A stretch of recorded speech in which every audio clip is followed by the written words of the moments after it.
Ma mère m'a regardé droit dans les yeux en me disant que je manquais d'ambition, pendant qu'elle cachait tranquillement le ventre de ma femme et le prénom du vrai père. Ce soir-là, j'ai compris que dans ma famille, le béton tenait mieux que le sang.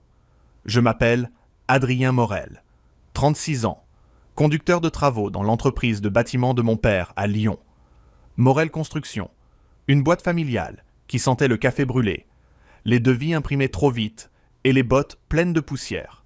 Pas très glamour, mais rentable. Très rentable.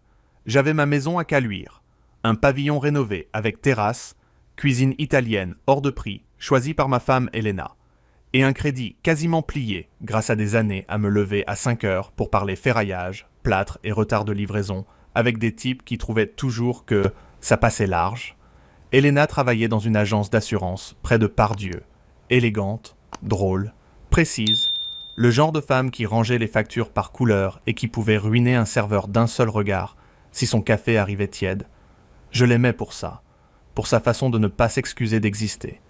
Nous avions fêté nos 3 ans de mariage dans un petit restaurant à Aîné. Elle avait porté une robe verte, moi une chemise que ma mère avait qualifiée de correcte. Venant d'elle, c'était presque une déclaration d'amour. Ce soir-là, Elena m'avait pris la main au-dessus de la table. « Adrien, je crois qu'on est prêt. » J'avais souri, pas comme un idiot, enfin presque. Pour la maison secondaire à Cassis ou pour le bébé?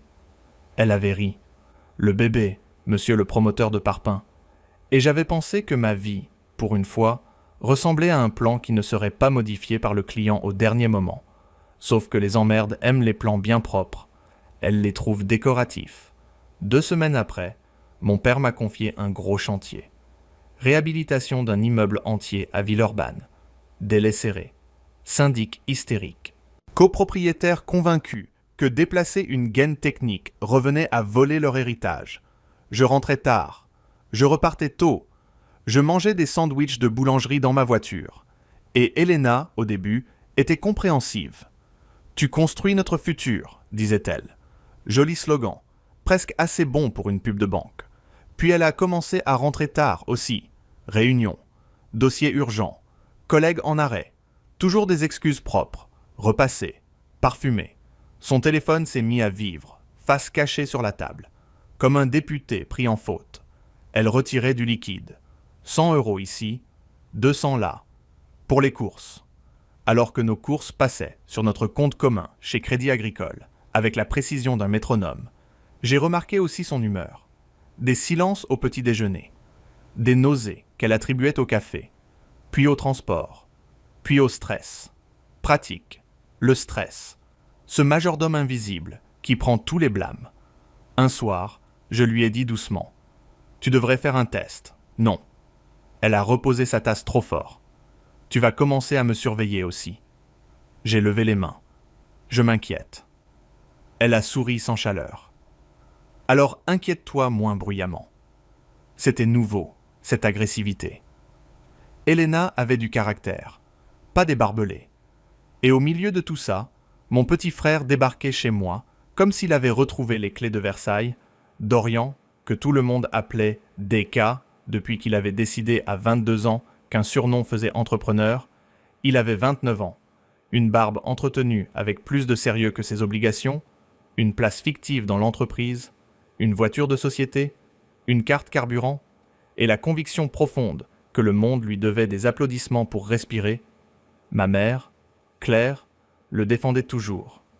Il est sensible, bien sûr, sensible aux virements de papa, aux restos payés, aux appartements cautionnés, aux moindres efforts contrariés. Moi, j'étais solide. Traduction maternelle. Celui à qui on peut tout demander sans dire merci. DK venait soi-disant aider Elena.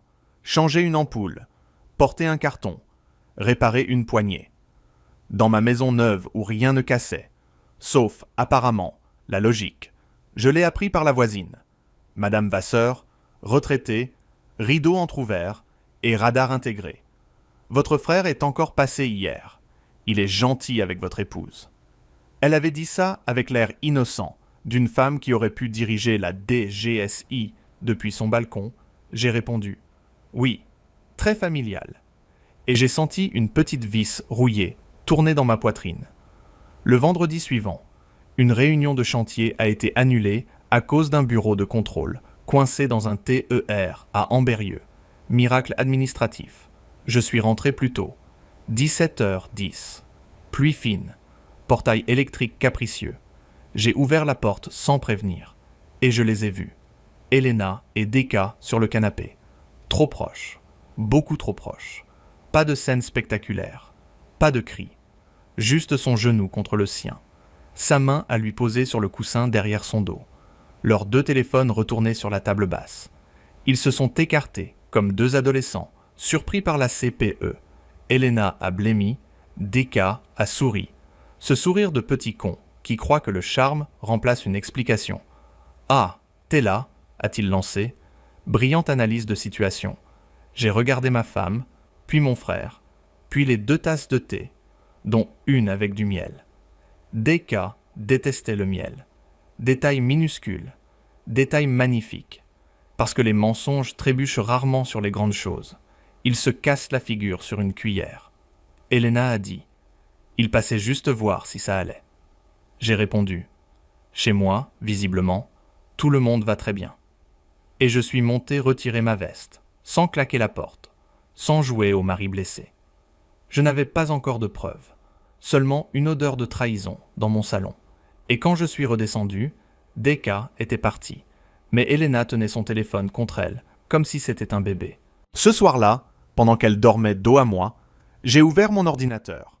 J'ai commencé par le planning de l'entreprise, puis les relevés carburant, puis le GPS de la voiture de société de Deka, et la première adresse qui est apparue n'était ni un chantier, ni un fournisseur, ni même un bar minable de Dessine. C'était un hôtel discret, près de Perrache, le même jour où Elena m'avait juré finir tard à l'agence. Et ce n'était que la première ligne. J'ai toujours pensé qu'un GPS de voiture de société servait surtout à retrouver un apprenti perdu entre 2 dépôts. Ce soir-là, il m'a servi à retrouver mon mariage dans le caniveau, avec reçu CB et horaires assortis. J'ai passé la nuit dans le bureau, celui qui donnait sur la terrasse, avec la lampe articulée, les factures du chantier de Villeurbanne et une tasse de café devenue froide par pure solidarité conjugale. Je n'ai pas fouillé comme un jaloux. J'ai vérifié comme un homme qui sait qu'un mensonge bien nourri finit toujours par laisser des miettes. Deka avait utilisé la Clio de l'entreprise 3 fois en 2 semaines pour aller à Perrache. 2 fois vers un restaurant italien à Confluence, 1 fois dans un parking souterrain, près des Brotteaux. Toujours aux heures où Elena avait réunion tardive. Quelle coïncidence. La France manque de miracles, mais pas de parking. J'ai exporté les trajets, pris des captures, noté les horaires. Puis j'ai ouvert les relevés de frais. Mon frère avait payé 2 menus à midi un mardi, où il était censé négocier des tarifs de placo à Saint-Priest. Il avait même laissé un pourboire. Preuve qu'il savait être généreux quand ce n'était pas son argent. Le lendemain, au bureau, je l'ai observé. Il est arrivé à 10h20 avec des lunettes de soleil, alors qu'il pleuvait. Il a embrassé ma mère sur la joue. Parce que madame passait souvent chez nous, déposer des plats ou donner son avis. 2 activités nationales chez les mères qui n'ont jamais appris la frontière. Mon père, Gérard, était dans son bureau, sec, carré, costume sombre et regard de chef de chantier, même devant une imprimante. Il m'a demandé « Tout va bien avec Villeurbanne ?» J'ai répondu « Techniquement oui ». Il m'a regardé 1 seconde de trop. Mon père savait lire les fissures sur les murs et sur les visages, mais il n'a rien dit. Pas encore. À midi. Deka est venu s'asseoir en face de moi à la cafétéria. Tu tires une tête, frérot. J'ai avalé une bouchée de salade industrielle. Toi, tu as l'air reposé. Il a ri. Faut savoir profiter de la vie. Phrase préférée des gens qui font profiter les autres de leurs factures. J'ai demandé « Tu passes beaucoup chez moi en ce moment ?» Il a haussé les épaules. Elena se sent seule. Tu bosses tout le temps. Quelqu'un doit bien être là. Quelqu'un. C'était donc ça. Un service public. J'ai souri. Touchant. Il a cru que je plaisantais. Il a même tapé dans ma barquette. Détends-toi, Adrien. T'es trop sérieux. Oui, grave erreur de ma part. J'aurais dû prendre la trahison avec une paille et un parasol. Le soir, Elena m'attendait avec des pâtes et un parfum trop présent dans la maison. Elle avait préparé la table, allumé une bougie. Celui qui culpabilise croit souvent qu'une flamme parfum vanille peut couvrir un incendie. Elle m'a demandé « Tu rentres tard demain ?» J'ai répondu « Pourquoi ?» Son couteau a glissé contre l'assiette. Comme ça, je voulais savoir. J'ai menti. Oui, réunion syndic, jusqu'à 21h. Elle a baissé les yeux vers son téléphone. Une demi-seconde. Pas plus.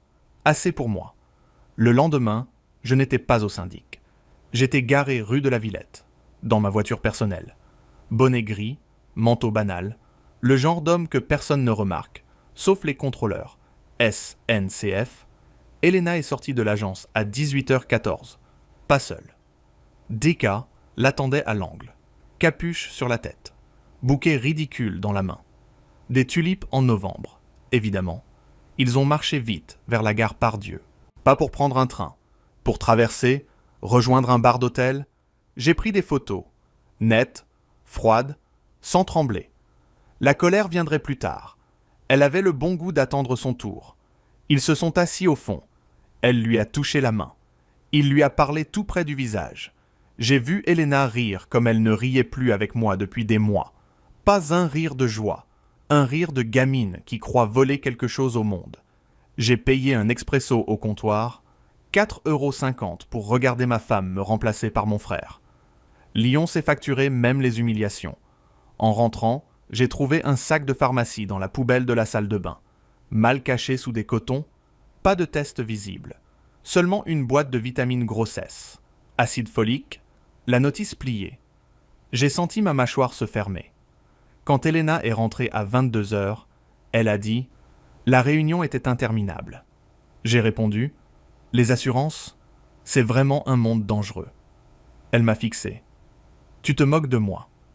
J'ai souri. Jamais sans préparation. Elle a filé se doucher. Son téléphone posé dans la chambre. Verrouillé, bien sûr. Mais son ordinateur portable était ouvert dans la cuisine. Session fermée. Sauf que nous avions un ordinateur familial dans le bureau, utilisé pour les impôts, les devis maison, les photos de vacances, connecté à son compte mail par confort. Ce petit mot charmant qui précède les catastrophes. Je n'ai pas ouvert tout de suite. J'ai attendu qu'elle dorme. J'ai écouté l'eau s'arrêter. Ses pas, son silence. Puis j'ai rallumé l'écran. Dans les messages synchronisés, il y avait un fil avec ma mère. Claire M. Au début, j'ai cru à des banalités. Recettes, mutuelles, dîner du dimanche. Puis j'ai lu une phrase qui m'a rendu parfaitement calme. Ce calme très poli qu'on ressent avant de faire sauter une digue. Ne panique pas, ma chérie. Adrien croira que le bébé est de lui, si tu joues bien les dates. DK doit juste rester discret. J'ai relu une fois, puis une deuxième, parce que mon cerveau, cet optimiste stupide, cherchait encore une autre signification. Il n'y en avait pas. Ma mère savait. Ma mère aidait. Ma mère organisait. Et dans le message suivant, Elena demandait « Et si Gérard découvre pour toi aussi, 3 mots minuscules, 3 mots qui ouvraient une autre porte, derrière laquelle mon père allait perdre bien plus qu'un fils. Il y a des familles où l'on cache les factures de Noël. Chez nous, on cachait les enfants des autres, les amants des mères et les notes de restaurants payés avec la carte de l'entreprise. Franchement, à ce niveau, il ne manquait plus qu'un PowerPoint. J'ai pris des captures de tout, sans respirer trop fort, comme si le silence pouvait éviter à mon ordinateur d'exploser de honte. Le fil entre Elena et ma mère remontait sur des semaines, des mois même. Au début, Claire lui conseillait de ne pas brusquer Adrien. Adorable. J'avais donc droit à une trahison avec service après-vente. Puis venaient les détails. Dis que tu as arrêté la pilule après votre anniversaire. Ne le laisse pas venir au premier rendez-vous. Pour l'échographie, je t'accompagnerai. Je dirai que tu avais besoin d'une femme avec toi. Une femme, bien sûr. Moi, je n'étais que le mari. Un meuble solide, pratique pour porter les cartons et signer les virements. J'ai imprimé les messages, les trajets, GPS, les relevés de frais, les photos du bar d'hôtel. Puis, j'ai tout rangé dans une chemise cartonnée bleue, exactement celle que j'utilisais pour les litiges avec les sous-traitants. Au fond, Ce n'était qu'un chantier mal exécuté. Beaucoup de malfaçons, des responsables à identifier, une démolition à prévoir. Le lendemain, j'ai appelé le cabinet d'un avocat, recommandé par un client. Maître Lenoir, presqu'île, immeuble ancien, ascenseur qui tremblait comme un témoin au tribunal. Il m'a reçu à 17 heures. Costume gris, voix neutre, regard de médecin légiste pour mariage. Je lui ai posé la chemise sur le bureau. Je veux protéger ma maison, mes comptes, l'entreprise. Et je veux faire les choses proprement. Il a ouvert, lu, levé un sourcil.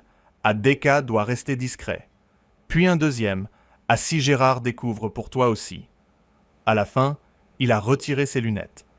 Monsieur Morel, vous avez déjà fait la moitié de mon travail. J'ai répondu, c'est mon côté romantique. Il m'a expliqué les étapes. Divorce, constatation, séparation des biens, preuves recevables. Pas de scandale inutile avant d'avoir sécurisé le terrain. J'ai aimé ce mot. Terrain. Je connaissais. On ne construit rien sur une dalle fissurée. On purge, on renforce, on trace, puis seulement on coule. En sortant, je suis resté 10 minutes devant le Rhône. Les lumières sur l'eau, des étudiants qui riaient près du pont. La vie continuait avec une insolence remarquable. J'ai appelé mon père. « Tu peux me recevoir demain matin. Seul. » Il a simplement dit « 8 heures. » Pas « Pourquoi ?» Pas « Ça va. » Gérard Morel n'aimait pas les détours, sauf sur les plans de circulation imposés par la métropole. Le matin, j'ai trouvé mon père dans son bureau. Chemise blanche, café noir, dossiers alignés. Il m'a regardé entrer avec ma chemise bleue. « Tu as une tête d'homme qui vient annoncer un incendie. » J'ai posé la chemise devant lui. « Pas un incendie, papa. Une démolition contrôlée. » Il a lu sans parler, page après page. Je regardais ses mains, larges, abîmées par 40 ans de chantier, avant les bureaux vitrés. Elles ne tremblaient pas, jusqu'au message sur Helena et Claire. Là, son pouce s'est arrêté, quand il est arrivé à « Si Gérard découvre pour toi aussi ». Il a relevé les yeux, et pour la première fois de ma vie, j'ai vu mon père vieillir en 1 seconde. Pas beaucoup, juste assez pour me donner envie de frapper un mur, ce que je n'ai pas fait. Les murs n'y étaient pour rien. « Tu savais quelque chose ?» ai-je demandé. Il a serré la mâchoire. Des soupçons, jamais de preuves. Il a refermé la chemise, puis il a appuyé sur l'interphone. « Nathalie, annule mes rendez-vous jusqu'à midi. » Ensuite il m'a dit « On va voir ton avocat. » J'ai compris alors que je n'étais pas seul. Pas vraiment. Mon père n'était pas démonstratif. Il ne m'avait jamais appelé « champion », ni offert des discours sur les émotions. Mais il venait de choisir son camp avec la précision d'un acte notarié. Dans la voiture, il a téléphoné à notre responsable informatique. « Je veux l'historique complet des accès de Dorian. Carte carburant, véhicule, note de frais, maintenant. » Puis à la banque pro. Toute dépense de Dorian Morel doit être validée par moi à partir d'aujourd'hui. Enfin, au chef de parc. La Clio revient au dépôt ce soir. Plus de prêt familial. Il parlait calmement, ce qui chez lui équivalait à un ouragan en cravate. Chez Maître Lenoir, nous avons verrouillé les comptes, vérifié les clauses de ma maison achetée avant mariage, préparé la demande de test de paternité dès que juridiquement possible, et mon père a demandé un autre rendez-vous. Pour lui, concernant mon épouse. Maître Lenoir a hoché la tête sans poser de questions. Les avocats ont cette pudeur merveilleuse, des gens payés à écouter les catastrophes des autres. Le soir même, Helena a reçu un appel de ma mère dans la cuisine. Elle parlait bas, mais les maisons modernes ont des portes fines et les menteuses ont des nerfs. Il est bizarre, Claire. Il me regarde comme s'il savait. Puis la voix de ma mère, étouffée, mais claire. Reste calme. Surtout ne parle pas de Dorian. Dis que les hormones te fatiguent. Et pour Adrien, tu souris. J'ai failli rire. Les hormones, ce joker féminin que ma mère sortait avec la grâce d'un manuel de manipulation acheté chez Cultura, je suis entré dans la cuisine. Helena a sursauté. « Je te laisse », a-t-elle soufflé avant de raccrocher. Je lui ai demandé « Tout va bien avec maman ». Elle a posé la main sur son ventre. Geste instinctif. Magnifique aveu sans parole. Oui, elle prend de mes nouvelles. J'ai regardé cette main, puis son visage. Elle est attentionnée quand elle choisit son public. Elena a pâli, mais elle n'a pas craqué. Pas encore. Le dimanche suivant, j'ai invité tout le monde à dîner. Mon père, ma mère, Deka, Elena, même tante Monique, parce qu'il fallait un témoin qui aime assez les dramas pour ne rien oublier. J'ai dit que je voulais annoncer une bonne nouvelle familiale. Ma mère a répondu sur WhatsApp avec 3 cœurs. Deka a envoyé « grave chaud ». Elena m'a embrassé sur la joue en murmurant « Tu vois, on peut aller mieux ». J'ai souri. « Oh, oui, dimanche, on va beaucoup mieux voir ». Et dans le tiroir du buffet, sous les serviettes en lin qu'Elena réservait aux grandes occasions, j'ai glissé 2 enveloppes, une pour ma femme, une pour mon père, parce qu'à table, certains allaient enfin recevoir le dessert qu'ils avaient commandé depuis longtemps. Le dimanche, Elena avait mis les verres à vin. Ma mère avait apporté un gratin, comme si des pommes de terre pouvaient servir d'alibi. Et Deka est arrivé avec une bouteille hors de prix achetée, selon toute logique familiale, avec l'argent de quelqu'un d'autre. J'avais choisi un rôti, des haricots verts, une tarte de la boulangerie de la rue Pasteur. Très bourgeois, très calme, très personne ne va bientôt perdre sa dignité entre le fromage et le café. Mon père s'est assis en bout de table, silencieux. Ma mère a pris sa place à côté de lui, parfum poudré, sourire en vitrine. Elena bougeait trop. Serviette pliée, dépliée, verre déplacé de 3 centimètres. Deka, lui, jouait au mec détendu. Jambes écartées, téléphone sur la table, comme s'il attendait un appel du ministère de l'inutilité.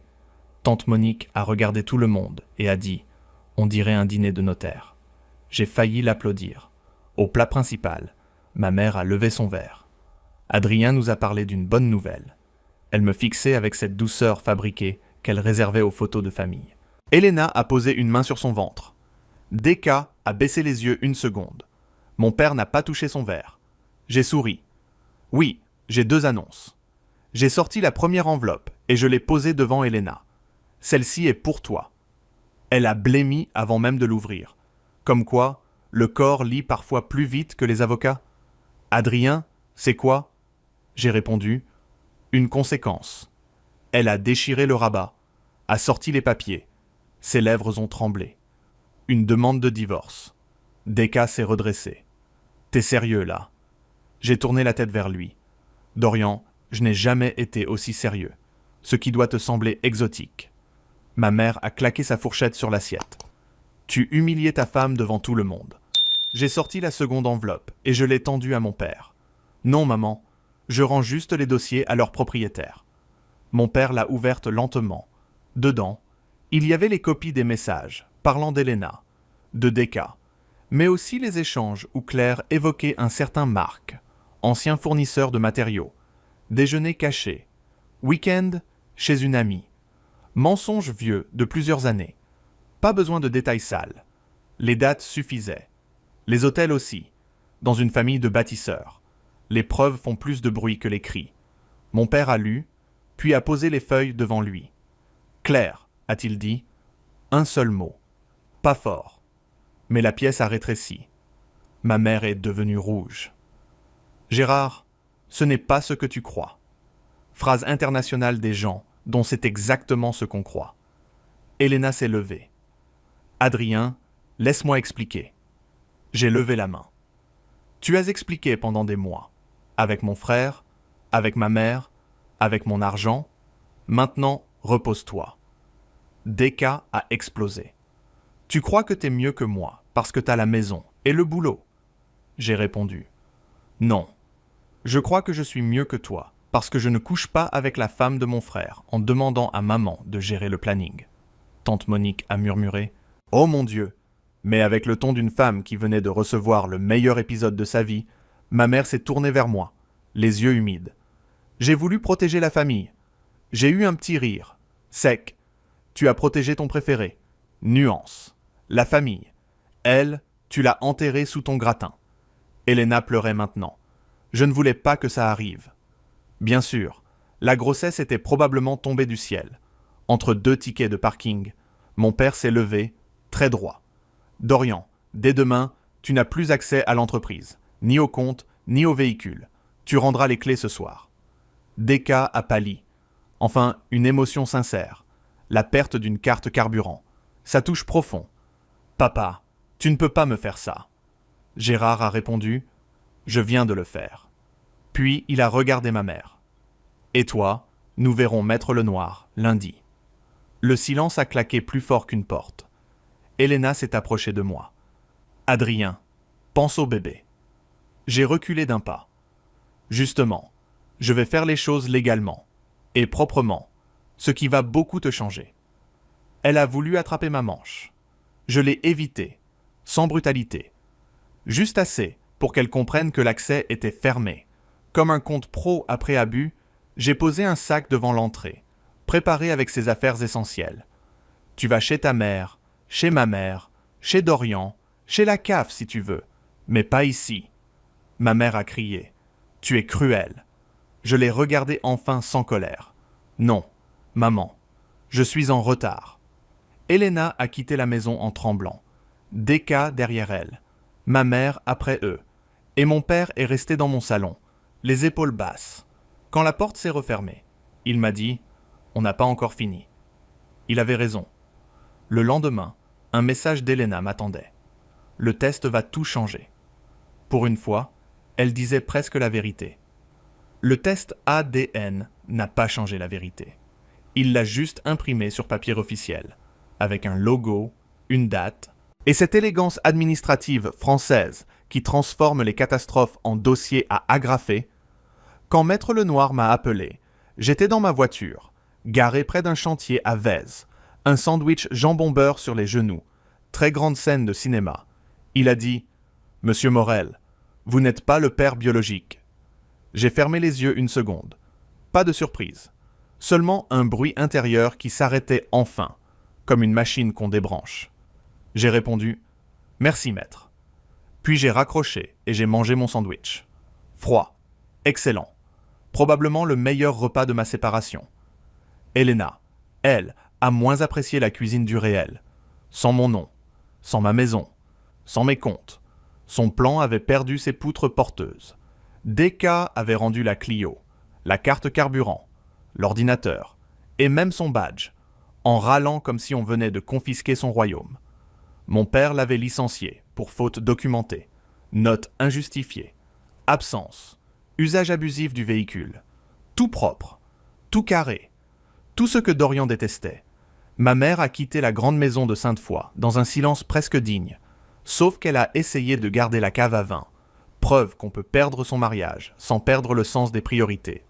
Le divorce de mes parents a commencé dans le même cabinet que le mien, ambiance familiale jusqu'au bout. Elena a tenté plusieurs messages. On peut rester adulte. Puis, tu ne peux pas abandonner un enfant. Puis, Dorian n'est pas prêt. J'ai répondu une seule fois. Je ne suis pas l'assurance tout risque de vos décisions. Ensuite, silence. Le vrai luxe. 8 semaines plus tard, un mardi soir, ma mère et Deka sont venus chez moi sans prévenir. J'ai vu leur silhouette par la caméra du portail. Lui avec sa veste trop chère, elle avec son foulard Hermès. La pauvreté chez Claire gardait toujours une bonne finition. J'ai ouvert sans les faire entrer. Bonsoir. Ma mère a inspiré comme avant les grands discours. Adrien, il faut parler. Deka a regardé derrière moi, sûrement pour vérifier si ma maison était encore confortable sans lui. Ma mère a continué. Elena va accoucher bientôt. L'enfant aura besoin d'un cadre. Tu as les moyens, toi.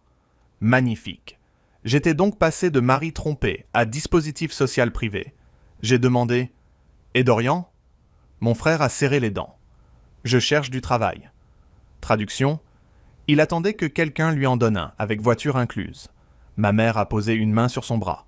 « Ton frère est fragile. » J'ai souri. « Non, maman, il est juste habitué au papier bulle. » Puis elle a dit la phrase qui a fermé définitivement la porte entre nous. « Tu pourrais reconnaître l'enfant, au moins administrativement. Personne n'a besoin de savoir. » J'ai eu un petit rire. Pas joyeux, pas triste, juste incrédule. « Tu me demandes de signer un mensonge pour réparer vos mensonges. » Elle a murmuré. « Pour la famille. » Ce vieux mot, usé jusqu'à la corde. J'ai sorti mon téléphone. Vous avez 30 secondes pour quitter mon terrain. Après, j'appelle la police. DK a fait un pas. Tu vas appeler les flics contre ta mère. J'ai répondu. Contre 2 personnes qui me harcèlent chez moi. Oui, la République est pleine de surprises. Ils ont cru que je bluffais. J'ai composé, ma mère a pâli, DK a juré, puis ils sont partis avant que le standard décroche. Dommage, j'avais presque envie d'entendre la voix calme d'un agent, valider ma nouvelle hygiène de vie. Les mois suivants, j'ai appris à dormir sans attendre un bruit de clé, à boire mon café sans surveiller un téléphone retourné, à rentrer dans mon salon sans revoir 2 silhouettes sur mon canapé. Mon père et moi avons travaillé comme des fous. Il m'a proposé une association officielle dans Morel Construction. Parts au capital, décision stratégique, signature chez le notaire. Il a dit « Tu as tenu droit ». J'ai répondu « J'ai surtout évité de finir tordu ». On a trinqué au café, parce qu'à 10h du matin, même les hommes blessés ont un planning. 8 mois après le dîner, j'ai rencontré Camille, architecte, dans une réunion de copropriété, où un monsieur voulait repeindre une façade classée couleur saumon. Elle m'a regardé et a dit « Votre patience est impressionnante ou inquiétante ». J'ai répondu « Les deux, selon les jours ». Elle n'a pas essayé de me sauver. Qualité rare, elle m'a juste parlé normalement. De plans, de voyages, en TER, raté. De sa mutuelle qui remboursait tout, sauf l'utile. J'ai aimé ça, le normal, ce luxe discret. Elena a fini par s'installer chez une cousine à Vénissieux. DK enchaînait des petits boulots qu'il quittait dès qu'on lui demandait d'être à l'heure. Ma mère vivait dans un appartement plus petit et découvrait les joies du syndic sans mon père pour signer les chèques. Je ne jubile pas. La jubilation fatigue. Je constate, c'est plus économique. Parfois, on me demande si je regrette d'avoir tout détruit si froidement. Je réponds toujours la même chose. Je n'ai rien détruit. J'ai juste allumé la lumière. Et certaines vies, quand on les éclaire, prennent feu toutes seules. La vraie famille, ce n'est pas le sang, ni le nom sur une boîte aux lettres, ni les repas du dimanche avec gratin stratégique. C'est la loyauté quand personne ne regarde, le respect quand ça coûte cher, le soutien quand il n'y a rien à gagner. Ceux qui m'ont trahi ont voulu garder le confort du mensonge et les avantages de la vérité. Ils ont perdu les deux. Moi, j'ai gardé ma maison, mon travail, mon père, ma dignité, et un avenir qui ne sentait plus le parfum vanille sur une scène de crime conjugal. Franchement, pour un homme censé manquer d'ambition, je m'en suis plutôt bien sorti. So I'm chatting away to him, and like, obviously, like him and I are like, I don't know, bonding over golden retriever life. Cause nobody asked you, bitch. I need you to shut the fuck up, bitch. Shut the fuck up, bitch. Shut the fuck up, bitch. Shut the fuck up, bitch. Do you not want to hear me about my future husband? Hi, Cox, welcome back. Chewie, it's dead, look. Look, it's dead, it's there. I murdered it. Ooh, it was full of... It needs to go in the bin. Thanks, Cox, thanks for the bits. I do, but no, he did say joking. How are you, Cox? So we're bonding about golden retrievers, and I'm like, oh my god, like how do I turn this around in my favor? And he goes, and I said, oh, how did you get your, like, did you have them from a puppy? And he was like, oh, my ex-boyfriend bought me the puppy. Gay. He was gay.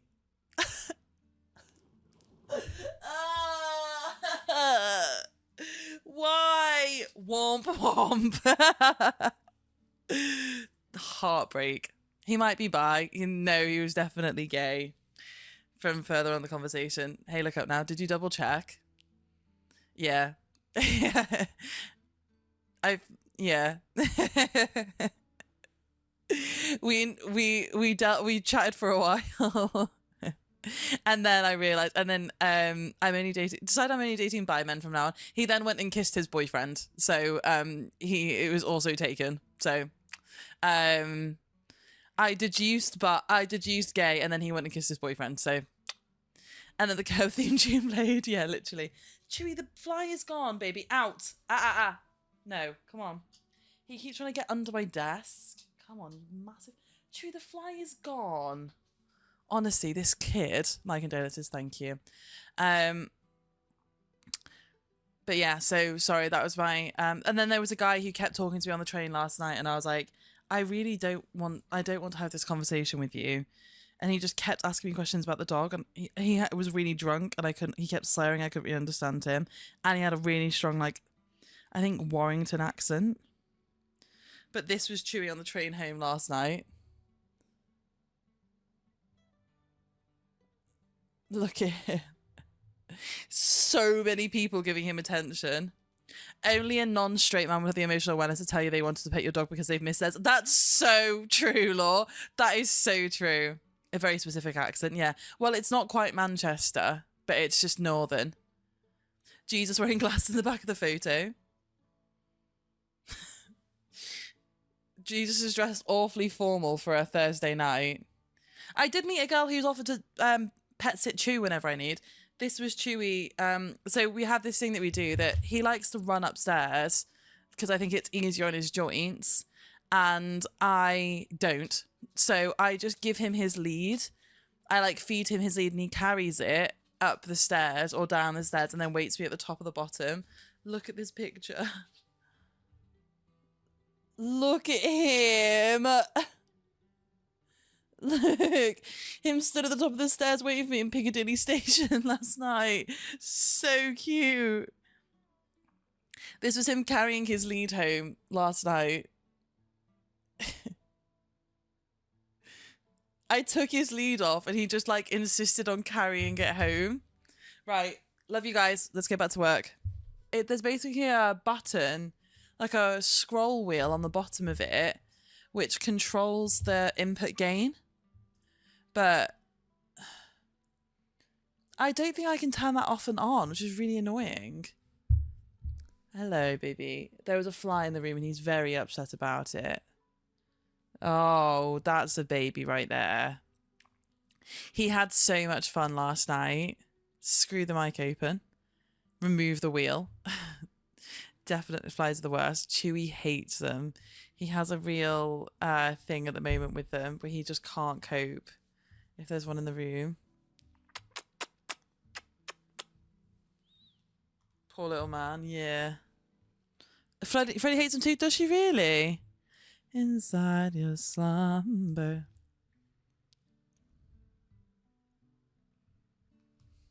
He had fun last night. He did. Wait, sorry. From a...